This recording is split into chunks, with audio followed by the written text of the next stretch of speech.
ffordd y Wyddfa. Welcome to Snowdon Mountain Railway. The film show is about to start and will last approximately 15 minutes. At the end of the film, both exit doors will open automatically. Should you need to leave the theatre before the end of the film, please push either exit door and they will open automatically. Enjoy the show.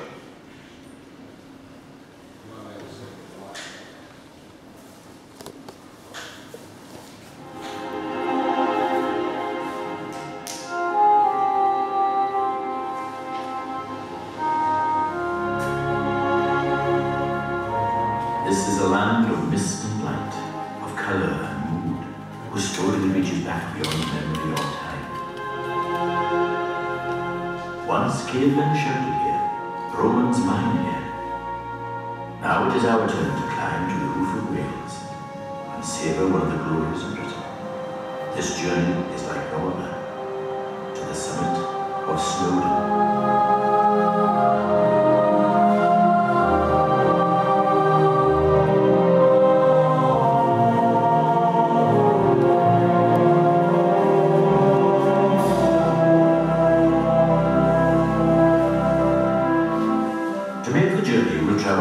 Mountain rack railway in Britain, a marvel of Victorian technology, covering a distance of 5 miles and climbing to a height of over 3,500 feet. For nearly 2 centuries, tourists have been coming to Snowdonia to marvel at its scenery and to be awed by the wonders of nature. The great panorama of mountains, ice-covered valleys and emerald lakes have held a fascination for those who dare to to venture into a land of saints and scholars, of princes and kings. In early times, the only way to reach the summit of this monarch of all mountains was to walk, or to take a pony. Guides offered their services to accompany ladies and gentlemen to the summit. The Royal Victoria Hotel had 50 well-trained ponies on which to ride with ease and safety.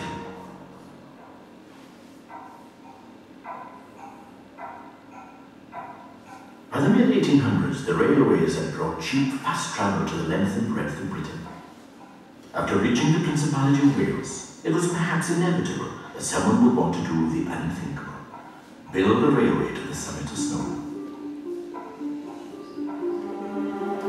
By 1869, the London and North Western Railway were bringing passengers to Llanberis. With one foot in the door, what better place to start a mountain railway? There was, however, a problem. The local landowner, Edmund Smith, owned the land from Llanberis to the summit, was adamant that no one would scar his landscape. Despite repeated requests, he refused to change his mind. Meanwhile, on the far side of Snowdon, well away from Llanberis and Edmund Smith, another group of entrepreneurs were developing their own plans for a mountain railway. If successful, they would, of course, virtually wipe Llanberis from the tourist map. The tourists would, little by little, move away. When all was nearly lost, the Llanberis team went back to Edmund Smith. Annoyed and vocal in their demands, they pointed out how everyone would suffer if he continued to say no. Edmund Smith conceded that times had changed and gave permission to use the land. In 1894, the Snowdon Mountain Tramroad and Hotels Company was formed, and Liverpool engineers Holm and King were contracted to complete the line by the following summer, a most ambitious deadline given the scale of the scheme. The first engineering challenge was to build 2 huge viaducts to carry the line out of Llanberis onto the side of the mountain. Due to the steep gradient of the line, the top of each arch is 4 feet higher than the preceding. This one, which is the first, has 14 arches, is over 400 feet long, and rises an amazing 60 feet. Conditions in the winter of 1894 were the worst in living memory. Bitter winds and driving snow meant that progress was painfully slow. Because of the terrible weather and the complexities of constructing the viaducts, the opening date of summer 1895 proved impossible to meet. The following year, the railway opened. The nearly 5 miles of track is built to a gauge of 800 millimeters, which means the rails are some 2.5 feet apart. Between them, a centrally mounted toothed rail or rack can be seen, another unique feature of a mountain railway. In 1895, the first locomotive arrived from Switzerland.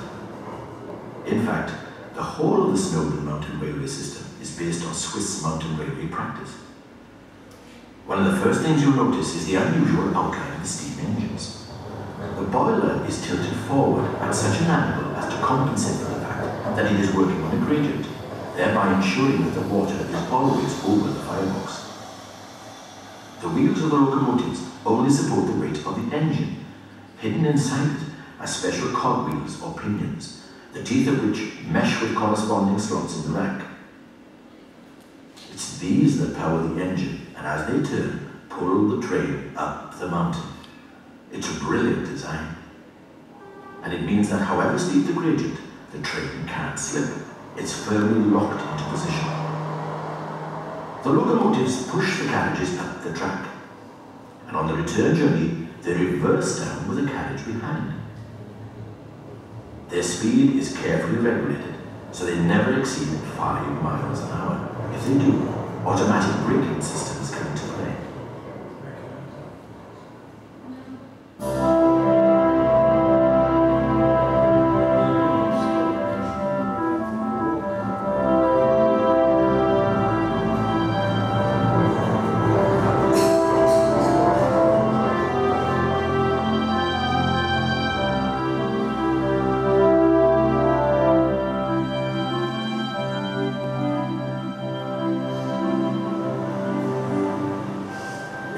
Throughout the summer, the engines are steamed up to be ready for the journey to the summit of Snowdon. 12,000 people made the trip in the first year. Nowadays, over 150,000 passengers annually ride the rails to the summit.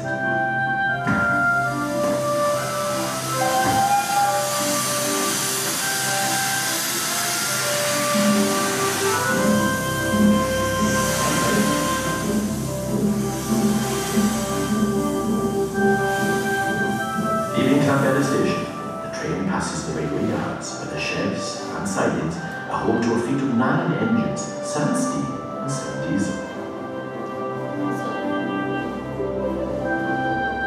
With a round trip of 2.5 hours, the journey provides ample time to see the wonders of Snowdonia.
Each journey uses 100 gallons of water and 700 liters of coal.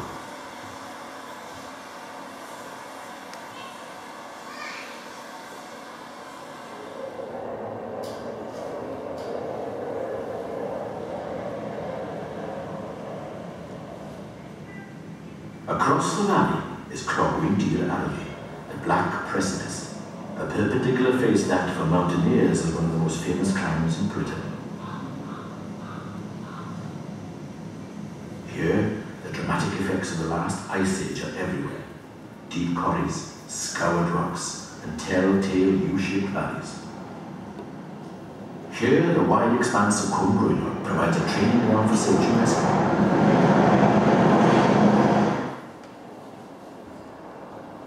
With around 250 reported accidents a year also, the Sea King helicopters from Anglesey play a vital role in bringing stranded climbers and walkers back to safety.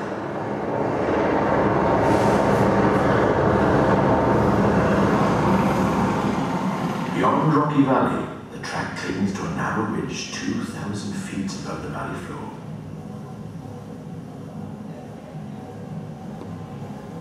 In the days of ornate hats and open carriages, this was known as Gwynedd, the Valley of the Hats, because so many blew down the pass. The passenger's loss was the village's gain. Few people in Mount Everest at the foot of the pass ever needed to buy their own. Soon we'll be at Clogwyn Station, the last stop before the final ascent to the summit and the steepest part of the track.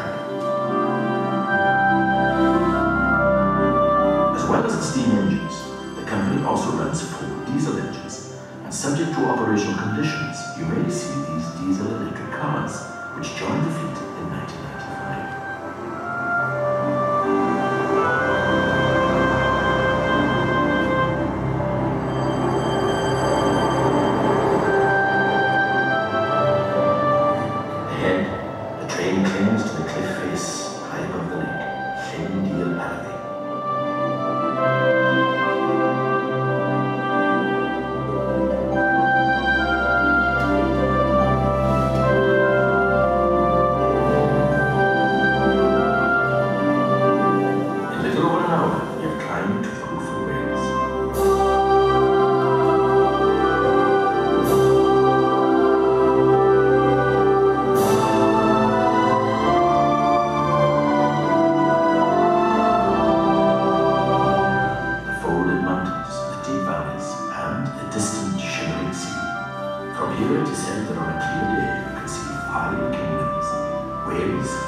Bon voyage.